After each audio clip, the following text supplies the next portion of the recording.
Hey there, VC. How are we? Adam here from the Freight. Hope you guys are all having a great day. I thank you so much for stopping by. If you're new here, please like and subscribe. If you're coming back for a visit, thank you. Psyched to see you again. I've had so much going on in my world, in the band's world. We took hold of the test pressings. We got the master tapes in. I have a couple of other YouTube shorts that I posted about those. You can check those out if you're so inclined. But yeah, our new record is coming right along, and we're super excited about it. I actually just set up delivery to take delivery of the full shipment of all the records. So they should be here next week, and I'm stoked. I'll be sharing that with you. But in the meantime, I wanted to do a pickup and spins video because I haven't done one in a while, and it's been quite a minute. I've had a lot of things come in and go and whatever. So I want to talk about some of the highlights of the last 2-3 weeks that I've been listening to.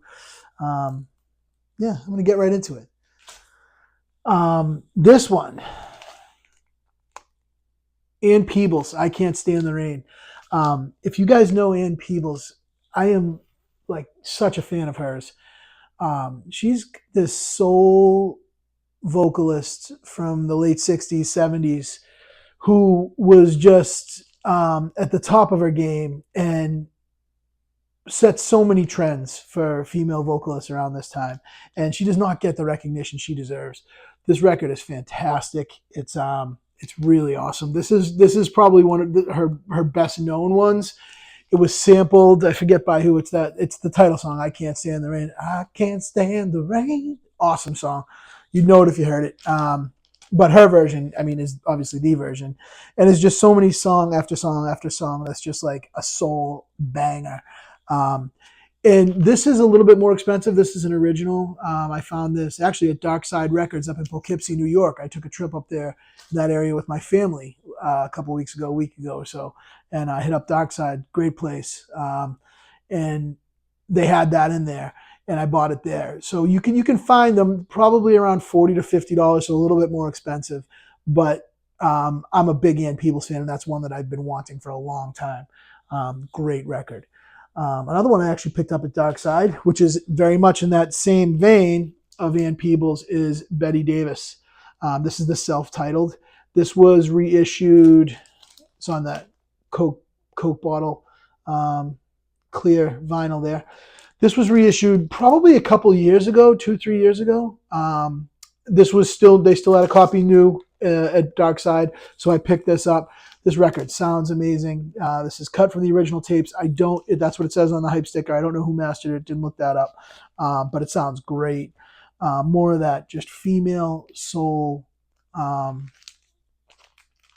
incredible vocal music from this time period. That is just some of my favorite stuff to listen to. It really is.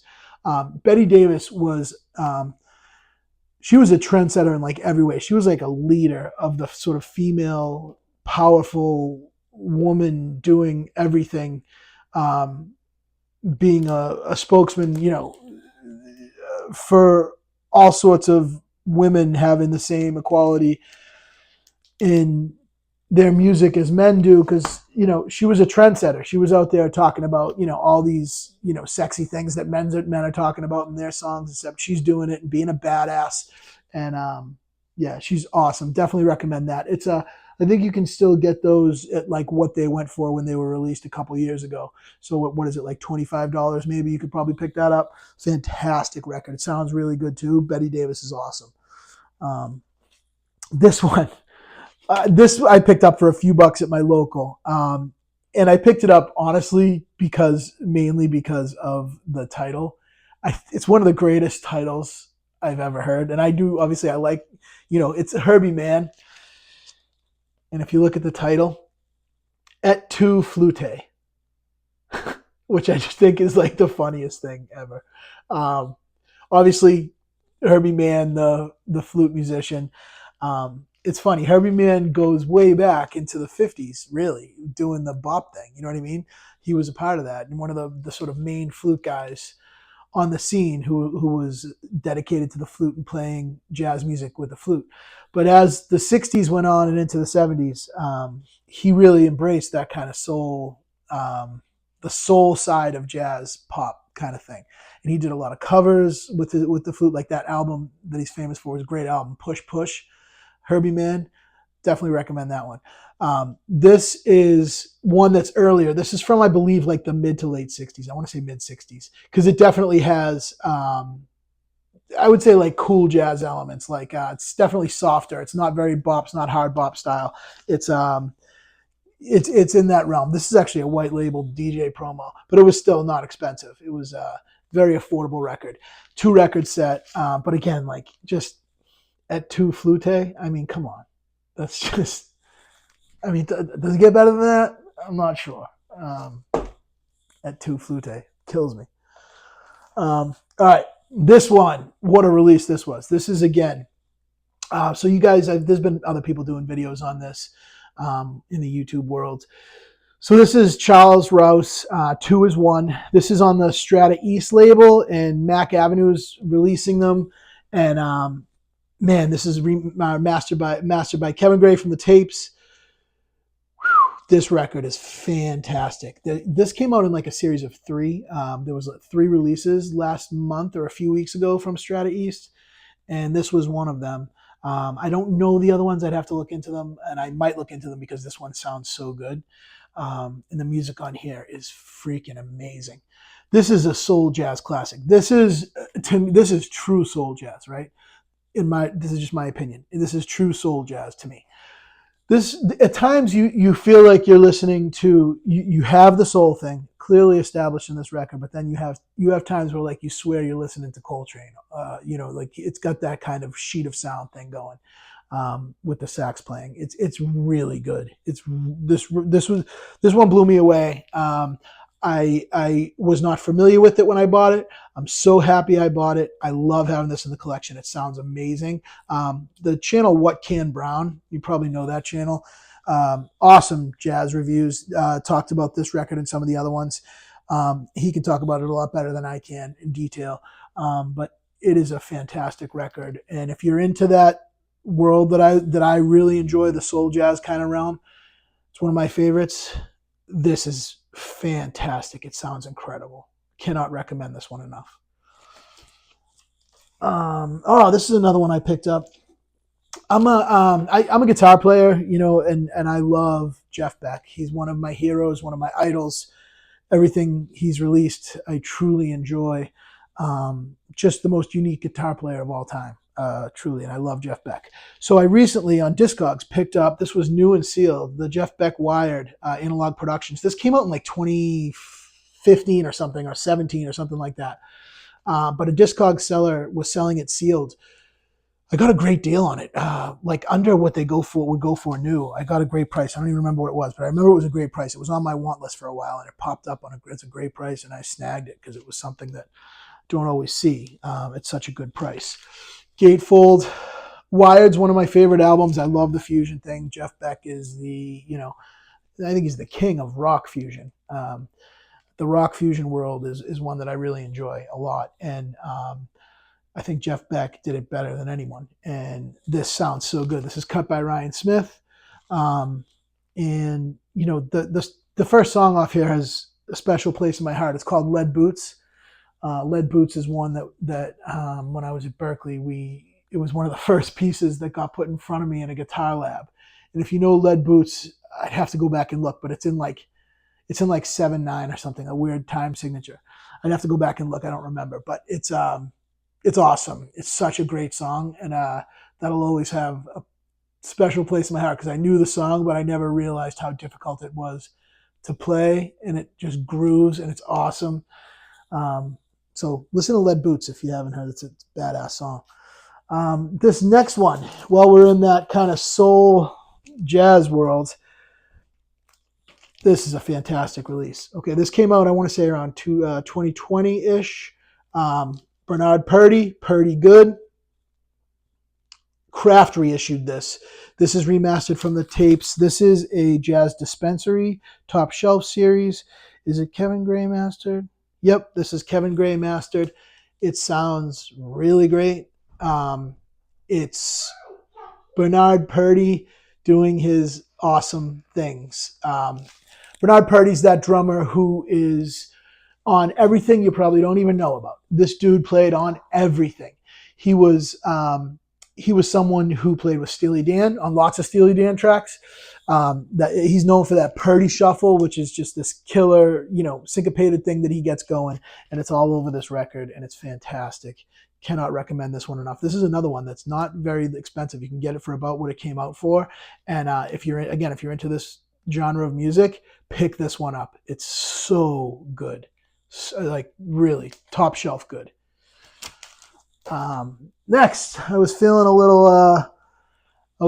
little sob rocky with my man John Mayer. Yes, I do like John Mayer. Yes, I am a John Mayer fan.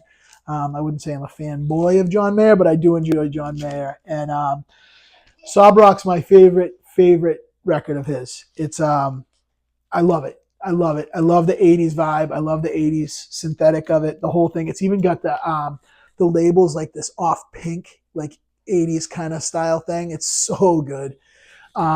There's so many great songs on here. Really beginning to end, every song on this record I truly enjoy.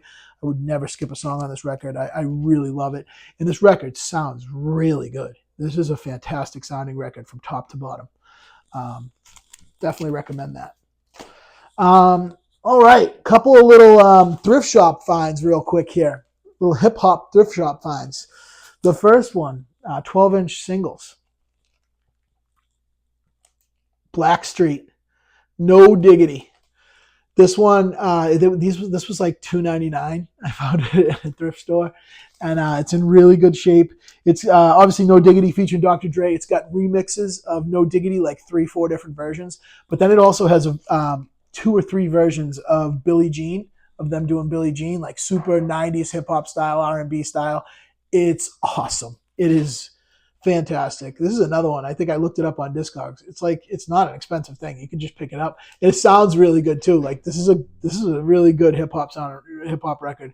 It was really awesome. Listen, really good.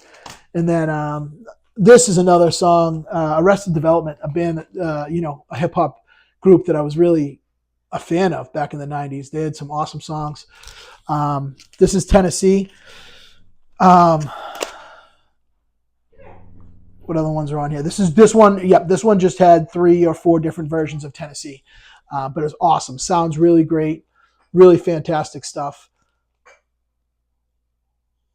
Again, couple bucks at the thrift shop, can't go wrong with that. Super stoked. All right, the last 2 I have are ones that I got from my local, and they're ones that came in from a collection, a really special collection. And I picked up some things from this collection.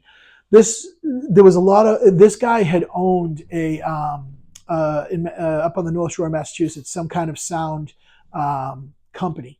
And they did, I think, hi-fi gear and records and some other things too. And I guess he passed away, and eventually they were getting rid of some of the stuff. And so some of this collection came in here, and it's, I picked up a few things. This is one of the things. He had a lot of like classic records, from the 90s and 2000s, the classic record stuff. I don't own any classic records series. So this was the first classic record series that I own. And this is, Bill Evans Trio at the Montreux Jazz Festival.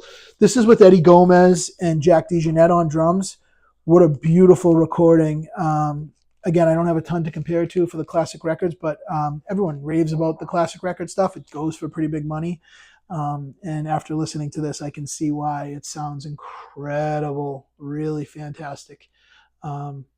Beautiful, beautiful sound on this. So I was really excited to pick up my first kind of classic records pickup. I just don't see them that much. I don't know if you guys do. I don't see classic records come up. I don't see them a lot. I mean, I know you can seek them out on Discogs, but I just never bothered to really seek them out because I know they're pricey. So to see one come in person to my shop, I was like, yeah, because when you see it's the time to buy it, right? So that's what I did there. All right, the last thing I want to show you guys is actually something special that I paid up for. This is another classic, and it was out of the same collection. This is a classic record series. They did a Living Stereo series. Living Stereo was Living Stereo was the one of what the record company did to exhibit how powerful stereo sound could be back in the late 50s and early 60s at the introduction of stereo. Not everybody was on board with stereo. A lot of people were still listening to mono, had the big, furniture setups with speakers in them, one speaker, and that was how people listened to music. So the advent of stereo was very new in the late 50s and early 60s. What RCA did, RCA Victor, Living Stereo, what they did was they did a whole series, huge series that went for a long time, from the 50s through the 60s. And they tried to make like as high quality stereo recordings as possible. And some of them are fantastic and go for big money. Some of them you can just find in any thrift store. But I tell you, if you see this Living Stereo, if you're at a thrift store and you see the Living Stereo, and it's, a few bucks or a couple bucks, it might be worth grabbing because, if it's not too noisy, they can be really fantastic recordings. The problem is finding clean ones, obviously, when you talk about records this old. What I have here is Classic Records did a reissue series of some of the Living Stereos. This is, I believe, from like the mid-90s. What they did here was they took some of the classic recordings. So, for example, this one is called the Reiner Sound, Fritz Reiner and the Chicago Symphony. This is one of the most famous Living Stereos that there is. The way Classic Records did this was they did it on 1, 2, 3, 4, 5 records. 5 one-sided 45 RPM records. Supposedly that influenced the sound, not having grooves on both sides. So it has grooves on one side and the other side is just a flat disc. Now, I don't know, whatever. I've listened to this. It's incredible. It's really good. It's really, really good. I can't speak to whether it's better than, a 45 cut with grooves on both sides. I'm not about to do that either, but I can tell you I paid up for this. I'd never seen one before. I enjoy classical music. It's not a go-to of mine, but I do enjoy it. And to hear it like this, I'm all about it. I don't need a ton of classical music in my collection, but when something like this sort of popped up, again, it popped up in person at that collection. It's not something I sought out online. I saw it at the store and I bought it because it was something I don't see every day. And it interests me. So again, classic series, 45 RPMs, a 5 record set of one-sided records. Talk about getting up to flip music. But it's interesting. It's worth it. I'm not going to go seeking out. There are a whole bunch of other ones that they did like this. I'm not going to start like buying them, but I'm happy that I own one set of this. It's really good. Really, really good. So that's what's been spinning. That's what I've picked up recently. So I hope you guys enjoyed. Hope I gave you guys something to think about. Any comments? Tell me how crazy I am for spending a bunch of money on a 5 record, 45 RPM set. Tell me what you guys think of some of the record picks that I made there that I enjoy listening to. I'd love to hear from you in the comments. It's been a blast hearing from you all. All right. That is it. I will see you guys in the next one. Hope you guys all have an awesome day, and like and subscribe. Give me a comment. See you next time. Peace.